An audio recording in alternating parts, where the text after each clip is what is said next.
Hello friends, स्वागत है आप सभी लोगों का एक बार फिर से सीटेट 2024 की हिंदी पेडागोजी की एक और न्यू क्लास में। तो फ्रेंड्स, आज की इस क्लास में हम लोग हिंदी पेडागोजी के क्वेश्चंस को डिस्कस करने वाले हैं, जो कि सीटेट ही नहीं बल्कि जितने भी टेट एग्जाम्स हैं उन सभी के पॉइंट ऑफ व्यू से काफ़ी ज़्यादा इंपॉर्टेंट है। तो चलिए क्लास को स्टार्ट कर लेते हैं। आज की क्लास का फर्स्ट क्वेश्चन है, भाषा सीखने की कौन सी विधि मातृभाषा को मध्यस्थ बनाए बिना दूसरी भाषा को सिखाने में सहायक होती है। तो कहने का तात्पर्य यह है कि जब बच्चे को उसकी दूसरी भाषा सिखाई जाती है, जैसे कि मान लीजिए उसको अंग्रेजी भाषा सिखाई जा रही है, तो जब अंग्रेजी भाषा सिखाई जाएगी तो उसमें उसकी जो मातृभाषा है ना, उसकी बिल्कुल भी हेल्प ना ली जाए, बल्कि उसी भाषा में उसको वह जो भाषा है ना वह सिखाई जाए। तो ऐसा कौन सी विधि कहती है? तो ऐसा प्रत्यक्ष विधि कहती है कि मातृभाषा को बिल्कुल भी मध्यस्थ नहीं बनाना है दूसरी भाषा को सिखाने में। तो राइट आंसर ऑप्शन नंबर यहाँ पर डी हो जाएगा। आगे देखेंगे, नेक्स्ट क्वेश्चन है, भाषा शिक्षण में खेल का सर्वाधिक महत्वपूर्ण स्थान है क्योंकि। देखिए, भाषा शिक्षण में खेल का बिल्कुल सर्वाधिक महत्वपूर्ण स्थान है। क्यों है? क्योंकि देख लेते हैं यहाँ पर जो खेल है ना वह भाषा को क्या करते हैं, विस्तार देते हैं। Right answer option number B हो जाएगा। देखिए, ये शिक्षक का काम जो है ना वह श्रम करना, जो श्रम वगैरह जो रहता है ना वह कम थोड़ी करता है। यहाँ पर जो है खेल में आनंद तो आता है, बट यहाँ पर भाषा शिक्षण की बात हुई है। खेल में शारीरिक विकास भी होता है, बट हम यहाँ पर किस चीज़ की बात कर रहे हैं, भाषा शिक्षण की। इसलिए जो खेल है ना वे भाषा को क्या करते हैं, विस्तार देते हैं।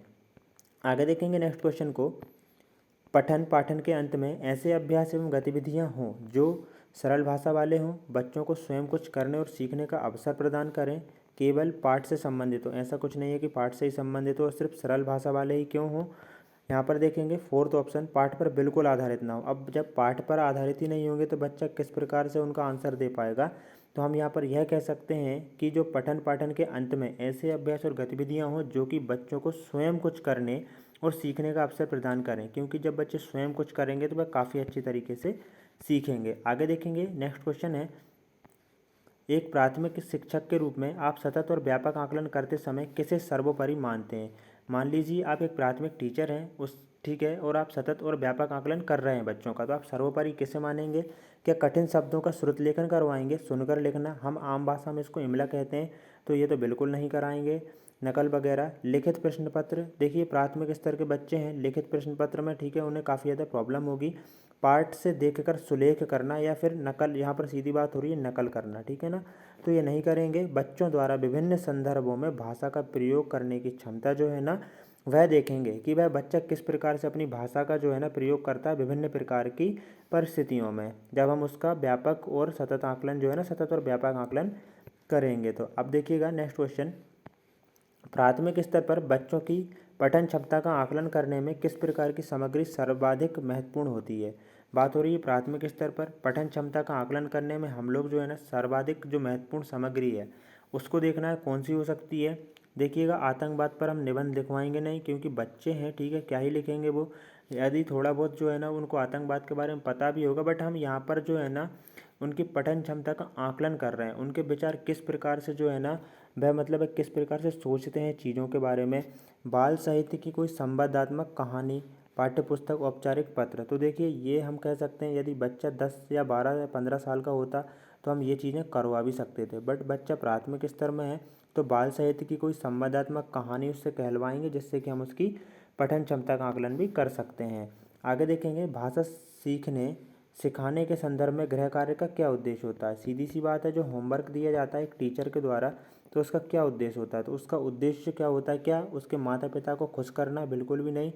यहाँ पर देखिएगा, बच्चों को कार्य में व्यस्त रखना, तो इसका उद्देश्य ये भी नहीं होता, कॉपियाँ भरवाना भी नहीं होता, बल्कि जो सीखने रहता है ना उसको विस्तार देना होता है गृह कार्य का उद्देश्य। राइट आंसर ऑप्शन नंबर ए हो जाएगा।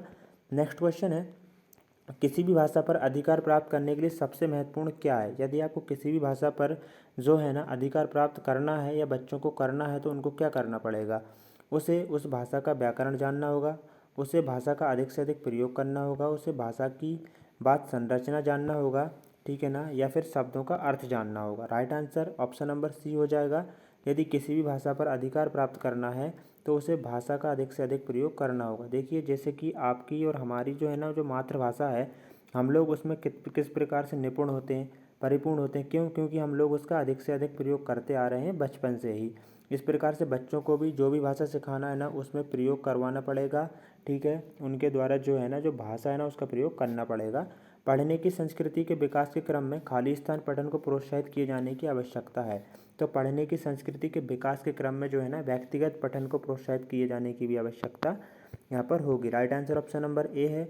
नेक्स्ट क्वेश्चन देख रहे हैं, भाषा की पाठ्यपुस्तक में सबसे महत्वपूर्ण पक्ष क्या होता है। एक भाषा की पाठ्य पुस्तक है उसमें सबसे महत्वपूर्ण चीज़ क्या होगी। क्या आकर्षक चित्र, पाठकों का उद्देश्यपूर्ण चयन,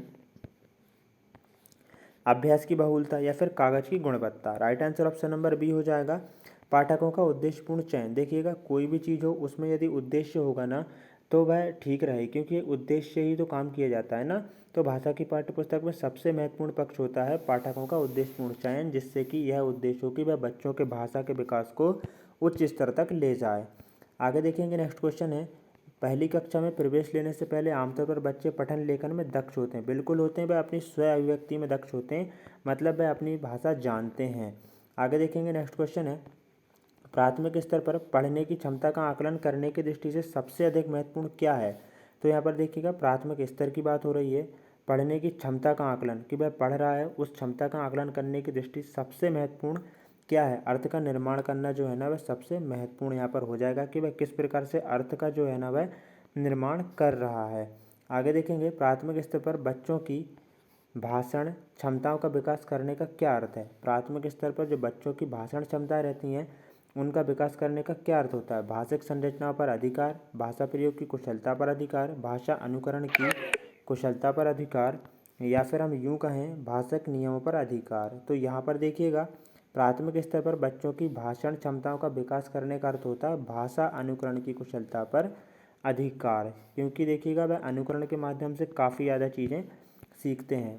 आगे देखेंगे, नेक्स्ट क्वेश्चन है, व्याकरण शिक्षण की आगमन विधि की विशेषता क्या है। देखिएगा आगमन और निगमन विधि काफ़ी इंपॉर्टेंट है, हम इनसे रिलेटेड जो है ना एक आपको इंडिविजुअली जो क्लास है ना वह प्रोवाइड करा देंगे। बट आपको करना क्या है, चैनल को सब्सक्राइब कर लेना ताकि नेक्स्ट जो क्लास आए ना उसका नोटिफिकेशन आपको मिल जाए। तो यह क्या कहती है भाई, आगमन विधि यह कहती है पहले उदाहरण देना फिर नियम देना। राइट आंसर ऑप्शन नंबर यहाँ पर डी हो जाएगा, ये निगमन विधि का उदाहरण है ऑप्शन नंबर ए, बट इसका आंसर ऑप्शन नंबर यहाँ पर डी हो जाएगा। नेक्स्ट क्वेश्चन को देखेंगे, कविता कहानियों पर चर्चा करने एवं प्रश्न पूछने का क्या उद्देश्य होता है। एक क्लास में कहानियों पर बात कर रहे हैं, चर्चा कर रहे हैं और प्रश्न पूछ रहे हैं, तो इसका क्या उद्देश्य हो जाएगा। साहित्य के प्रति रुचि बच्चों की जागृत करना, बिल्कुल नहीं, ऐसा नहीं है। देखिएगा बच्चे हैं उनके साहित्य के प्रति क्या रुचि जागृत करेंगे। भाषा सीखने का आकलन करना मात्र, सिर्फ यही आकलन मात्र है क्या, ऐसा नहीं है। यहाँ पर भी देखिए नेगेटिव टैग वर्ड्स है कि कल्पनाशीलता ही थोड़ी करना, भाषा की विभिन्न कठिनाइयों का अनुभव करना, विभिन्न में सभी चीज़ें आ जाएंगी। यहाँ पर देखिएगा, माफ़ कीजिएगा, इसका जो आंसर हो जाएगा ना यहाँ पर ऑप्शन नंबर डी होगा, क्योंकि विभिन्न कठिनाइयों का अनुभव, बच्चे छोटे हैं तो छोटे बच्चों को इतनी ज़्यादा कठिन जो चीज़ें हैं ना वह नहीं बताई जाएंगी। साहित्य के प्रति रुचि बच्चों की जागृत करना, यहाँ पर माफ़ कीजिएगा हम लोग यहाँ पर उनकी रुचि जागृत करेंगे। ये ज़रूरी नहीं है कि साहित्य उनको जो है ना पूरी तरह से सिखाना है, उनकी रुचि जागृत करना है कि भाई वो साहित्य में जो है ना वह थोड़ी सी क्या है रुचि लें उन चीज़ों में, और जो चीज़ें हैं धीरे धीरे उनको वह सीखें। अगला क्वेश्चन है, भाषा का अस्तित्व एवं विकास खाली स्थान के बाहर नहीं हो सकता है। तो किसके बाहर नहीं हो सकता है, तो यह है ऑप्शन नंबर सी, समाज के बाहर नहीं हो सकता है। फ्रेंड्स इस क्लास में हम लोगों ने यहाँ पर जो है ना 15 क्वेश्चंस को डिस्कस कर लिया है। बाकी जो है ना आप बताइएगा आपके कितने क्वेश्चन सही हुए, और यदि आप लोगों ने जो संस्कृत पेडागोजी है और एनवायरनमेंट हो गया, साइकोलॉजी के सिद्धांत हो गए, जीन पियाजे, स्किनर, पावलोव, थॉर्नडाइक वगैरह के, तो उन सभी को नहीं देखा है तो उन सभी की क्लासेस की प्लेलिस्ट का लिंक डिस्क्रिप्शन और ऊपर आई बटन में आपको मिल जाएगा, तो वहाँ से जाकर आप सभी लोग उन क्लासेस को भी देख लें। जय हिंद दोस्तों, वंदे मातरम। मिलते हैं एक और न्यू क्लास में।